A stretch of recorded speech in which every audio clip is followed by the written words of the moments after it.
MSP को लेकर केंद्र का यू टर्न, जानिए अंदर की बात। नमस्कार, मैं चंदन स्वप्निल, आप देख रहे हैं कृषि हेल्पलाइन चैनल। आज हम बात करेंगे किसान की सुरक्षा खुशहाली से जुड़े एमएसपी की, न्यूनतम समर्थन मूल्य यानी एमएसपी का मसला। इसे लेकर किसान फिर से आंदोलनरत हैं। ये बेहद दुखद है। केंद्र द्वारा एमएसपी की कानूनी गारंटी ना दिए जाने से किसान खफा हैं। इसके खिलाफ देशव्यापी विश्वासघात सम्मेलन और 31 जुलाई को चक्का जाम किया जा रहा है। किसानों के साथ यह रवैया पीड़ादायक है। सरकार के वादे पर किसान 18 महीने लंबे आंदोलन को खत्म करने पर सहमत हुए थे। तब सरकार ने एमएसपी को कानूनी गारंटी के लिए एक कमेटी बनाने का लिखित आश्वासन दिया था, पर सरकार ने उसे पूरा नहीं किया। यूं तो हर साल सरकार 23 फसलों के लिए एमएसपी घोषित करती है, पर सरकारी एजेंसियां महज 6% किसानों से धान गेहूं तक की ही खरीद सीमित रखती हैं। देश के 94% किसानों को एमएसपी का फायदा मिल ही नहीं पाता है। अब बात करते हैं सरकार के रुख की। ऐसा है कि पहले 10 मिलियन टन से अधिक गेहूं का अंतर्राष्ट्रीय बाजार में निर्यात करवा दिया, फिर गेहूं के निर्यात पर प्रतिबंध लगा दिया। निर्यात से किसानों को फायदा नहीं मिला, बल्कि इसे चंद निर्यातकों ने हड़प लिया। निर्यात में हुई इस गड़बड़ी ने देश की खाद्य सुरक्षा के लिए भी गंभीर खतरा पैदा कर दिया। सरकार ने जन वितरण प्रणाली पीडीएस के गेहूं और चावल आवंटन के अनुपात को भी बदल दिया है। 10 राज्यों के गेहूं आवंटन में भारी कटौती की गई है। निर्यात के कारण केंद्रीय पूल में गेहूं का स्टॉक 2008 के स्तर से भी नीचे चला गया है, जो पिछले 15 वर्षों में सबसे कम है। पीडीएस के 80 करोड़ प्रत्यक्ष लाभार्थियों की ओर देखा जाए तो इस संकट के स्तर का अंदाजा लगता है। रबी सीजन 2021-22 के दौरान केंद्रीय पूल के लिए 43.34 मिलियन टन गेहूं की खरीद हुई थी। मौजूदा सीजन में 50 मिलियन टन खरीद के लक्ष्य के मुकाबले सिर्फ 18.73 मिलियन टन ही खरीद हुई, जो पिछले सीजन की तुलना में 56.7% कम है।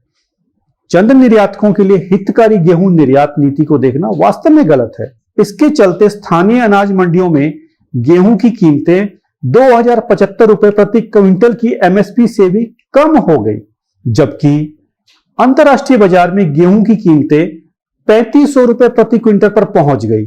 मौजूदा खरीफ सीजन में किसानों को मूंग और मक्का का एमएसपी नहीं मिल रहा। अन्नदाता के साथ ऐसा रवैया जायज नहीं कहा जा सकता, क्योंकि देश की खाद्य सुरक्षा मिशन की बुनियाद ही किसान है।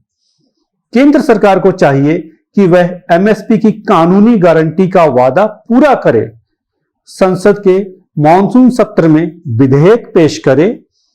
एमएसपी से कम दर पर कृषि उपज खरीदना कानूनन दंडनीय होना चाहिए। एमएसपी की गणना C2 फार्मूले के आधार पर और डॉक्टर MS स्वामीनाथन की अध्यक्षता वाली समिति की सिफारिशों के अनुरूप होनी चाहिए। एमएसपी पर सरकार का जवाबदेही से भागना परेशानी कारक है। दरअसल किसानों से संबंधित मुद्दों पर सरकार की जुबान में एकरूपता नहीं है। किसानों की आय बढ़ाने वाली प्रमुख योजनाएं औंधे मुंह गिरी हैं। साल 2022 तक किसानों की आय दोगुनी करने का वादा भी जुमला साबित हुआ। क्या अब किसानों के लिए तय सारे महान लक्ष्यों को अगले 25 वर्षों में पूरा किया जाएगा, जिसे सरकार अमृतकाल कह रही है? किसानों से जुड़े असल मुद्दों को ईमानदारी और पारदर्शिता से हल नहीं करने से आबरा का डाबरा से ज्यादा और कुछ नहीं होगा। किसानों की आय डबल करने पर बनी सरकारी समिति की रिपोर्ट की भी सुनिए। 2015-16 में किसान परिवार की न्यूनतम आय प्रति माह 8,059 रुपए थी। मुद्रास्फीति को ध्यान में रखते हुए इसे असल में दोगुना किया जाना था। ऐसे में 2022 तक हर किसान परिवार की न्यूनतम आय प्रति माह 21,146 रुपए होनी चाहिए थी। राष्ट्रीय नमूना सर्वेक्षण कार्यालय के आंकड़ों के अनुसार 2018-19 में किसान परिवार की अनुमानित मासिक आय सिर्फ 10,218 रुपए प्रति माह थी। इसके उलट गत वर्षों में डीजल, खाद, कीटनाशक जैसे कृषि इनपुट की लागत लगभग दोगुनी हो गई। यानी किसान की आमदनी नहीं बढ़ी बल्कि खर्चा दोगुना हो गया। नीति आयोग के एक सदस्य के हालिया बयान को देखा जाए तो सरकार एमएसपी की कानूनी गारंटी देने के पक्ष में ही नहीं लगती। सरकार को मौजूदा एमएसपी योजना का विस्तार करके उसे और मजबूत करना होगा। साथ ही यह सुनिश्चित करना होगा कि एमएसपी के तहत सभी 23 फसलों पर ज्यादा से ज्यादा किसानों को एमएसपी का फायदा मिले। किसानों को इसलिए एमएसपी की कानूनी गारंटी की मांग करनी पड़ रही है क्योंकि एमएसपी के प्रति मोदी सरकार में प्रतिबद्धता का अभाव है। किसानों की मांग जायज है, इसलिए उसे हर वर्ग का समर्थन हासिल है। अब एक नजर यूपीए सरकार के कार्यकाल पर डालें। साल 2000 में गेहूं का एमएसपी 580 रुपए प्रति क्विंटल था, जो 2014 में बढ़कर 1310 रुपए तक पहुंच गया। यह सालाना 12.2% औसत वृद्धि थी, जबकि भाजपा सरकार के 8 साल में गेहूं की एमएसपी में औसतन 5.5% की मामूली वृद्धि हुई। वहीं यूपीए के 2004 से 2014 के कार्यकाल में धान के एमएसपी में 14% की वृद्धि थी। मौजूदा केंद्र सरकार के कार्यकाल में यह औसतन 6% पर अटक गई। भारत के प्रथम प्रधानमंत्री जवाहरलाल नेहरू ने कहा था कि बाकी सब कुछ इंतजार कर सकता है लेकिन कृषि नहीं।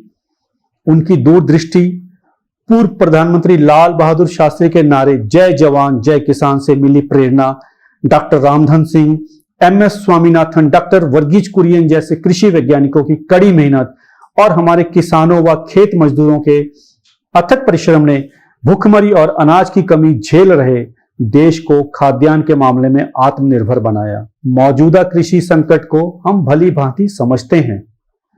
कृषि केवल एक व्यवसाय या आर्थिक गतिविधि नहीं है, बल्कि देश की बड़ी आबादी के लिए जीवन जीने की एक पारंपरिक पद्धति है। यह खेत और फसलों से कहीं अधिक है। यह किसान परिवार की विरासत भी है और उनका भविष्य भी है। विशेषज्ञों का मानना है कि कृषि सुधार और नीतियां किसानों की सहमति से और किसान पर ही केंद्रित होनी चाहिए। कृषि उत्पाद खरीदने के लिए उपभोक्ता जितना भुगतान कर रहा है उसका कम से कम 50% तो किसान को मिले, यह जरूरी है। इस मुद्दे को गहराई से समझने के लिए इसके व्यापक अध्ययन की भी जरूरत है। किसानों को संकट में डालने वाले मुद्दों के समाधान के लिए केंद्र सरकार को नीतियों पर व्यापक पुनर्विचार करने की आवश्यकता है। कृषि हेल्पलाइन चैनल की टीम लगातार इस मुद्दे को सरकार तक पहुंचाती रहेगी। कृषि हेल्पलाइन चैनल देखने के लिए धन्यवाद। इसे सब्सक्राइब करना बिल्कुल ना भूलें।